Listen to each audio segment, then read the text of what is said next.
हम प्रायिकता अध्याय पढ़ रहे थे, ठीक है। तो प्रायिकता अध्याय में हमने बेसिक जो कॉन्सेप्ट थे सिक्कों के बारे में, ताश की गड्डी के बारे में, पासों के बारे में, ये सारे और एक एक नंबर के जो क्वेश्चन बनते हैं प्रायिकता से इम्पोर्टेंट, उन सभी को हमने कर लिया था। उसके बाद हमने प्रायिकता की जो प्रश्नावली थी उसके सारे क्वेश्चन कर लिए थे। हम उदाहरण को कर रहे थे और आज का जो उदाहरण नंबर है हमारा वो 9 है।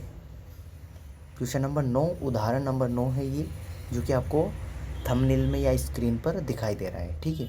इससे पहले यदि आपने उन क्वेश्चनों को नहीं देखा है तो आप देख सकते हो उनको और अच्छे से समझ सकते हैं। और प्रायिकता का हर एक क्वेश्चन आप अच्छी तरीके से समझ सकते हैं। उन क्वेश्चनों को देखने के बाद आपको कोई भी मिस्टेक नहीं होगी। हर एक क्वेश्चन में मैंने स्टेप बाय स्टेप अच्छे से समझाया आपको, ठीक है।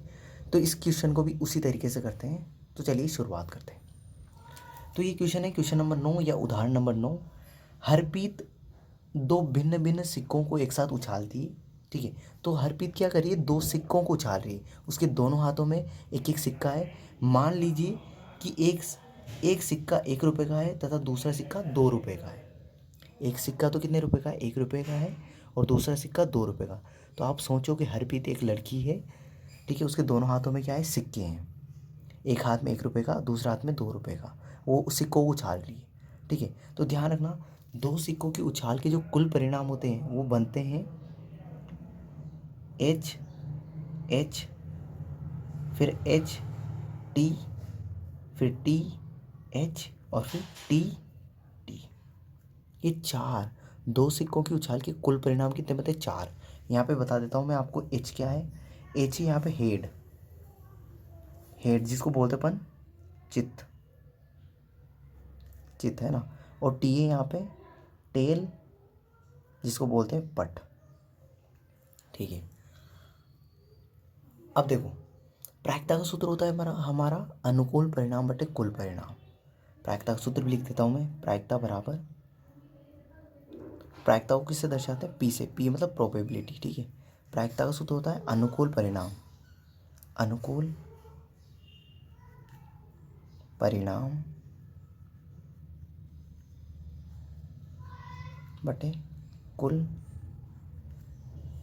परिणाम, ठीक है। तो प्रायिकता P बराबर अनुकूल परिणाम बटे कुल परिणाम, ठीक है। अब देखो, यहाँ पूछा गया है कि हरप्रीत दो भिन्न भिन्न सिक्कों को उछालती है। तो हमने बता दिया कि दो सिक्कों को उछाल के कुल परिणाम कितने बनेंगे, 4। दोनों सिक्कों पर हेड हेड आ सकता है। एक सिक्के पर हेड आ गया, दूसरे पे टेल आ गया। एक पे टेल आ गया, दूसरे पे हेड आ गया, और दोनों पे टेल टेल आ गया। यही परिणाम बनेंगे, इनके अलावा कोई भी परिणाम नहीं बनेगा। दो सिक्कों के उछाल के 4 परिणाम बनते हैं, वो मैंने बना दिए। इनके अलावा कोई भी नहीं बनेगा, ठीक है। अब इसकी क्या प्रायिकता है कि वह कम से कम एक चित्त प्राप्त करे। चित्त मतलब हेड, कम से कम। तो कम से कम देखो, एक इसमें तो एक भी हेड नहीं है। देखो इसमें एक हेड है क्या, नहीं है, एक भी नहीं है। इसमें एक हेड है, और इसमें भी देखो ये हेड है, और इसमें भी कितना हेड है, एक है। और इसमें हेड कितने हैं, 2 है। इसमें हेड कितने हैं, 2 है। तो देखो कम से कम का मतलब ज़्यादा भी प्राप्त करेगा ना तो कोई प्रॉब्लम नहीं है। कम से कम का मतलब है कम से कम एक तो आना ही चाहिए, ज़्यादा से ज़्यादा 2 3 कितने भी आ सकते हैं, ठीक है। तो कम से कम का मतलब होता है कम से कम एक तो आना ही चाहिए, उससे कम नहीं होगा, उससे ज़्यादा हो सकता है। तो कम से कम एक इसमें आ रहा है, कम से कम एक इसमें आ रहा है, और इसमें तो और 2 आ रहे हैं। तो देखो कितने, देखो यहाँ लिख रहा हूँ मैं, प्रायिकता कम से कम एक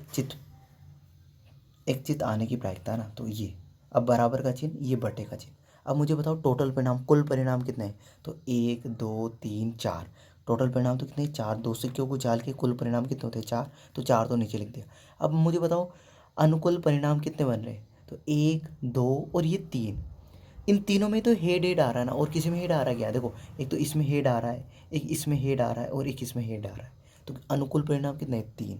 तो 3/4, ठीक है। आप इनको 2 मत गिन लेना, है ना।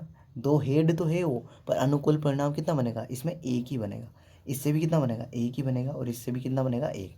तो अनुकूल परिणाम 1 2 और 3, तो 3/4, ठीक है। आई होप आपको अच्छे से क्लियरली समझ में आ गया होगा, ठीक है। तो कम से कम का मतलब है कम से कम एक चित्त तो आना ही चाहिए। तो एक चित्त इसमें है, एक चित्त इसमें है, और इसमें तो 2 है, तो दोनों को भी ले सकते हैं अपन। कम से कम का मतलब होता है अधिक से अधिक तक जाना, है ना। कम से कम का मतलब कम से कम एक तो लेना ही है और आगे भी बढ़ते रहना है। जैसे 2 आए तो उसको भी ले लेना है, 3 आए तो उसको भी ले लेना है। तो आई होप आपको ये क्वेश्चन अच्छे से समझ में आ गया और इम्पोर्टेंट क्वेश्चन है उदाहरण नंबर। ऐसा क्वेश्चन आने की संभावना है, ठीक है। ऐसा आ जाएगा ना तो ये कन्फ्यूज़ करेगा और आपको कन्फ्यूज़ नहीं होना है, क्योंकि आपको 100 आउट ऑफ 100 नंबर लेके आना है मैथ के अंदर। तो आपको कन्फ्यूज़न बिल्कुल भी नहीं करना है, ठीक है। आई होप आपको क्लियरली समझ में आ गया होगा। ऐसे मेहनत करते रहने लगातार, तभी अच्छे नंबर आएंगे। तो इस वीडियो के लिए इतना ही, थैंक यू।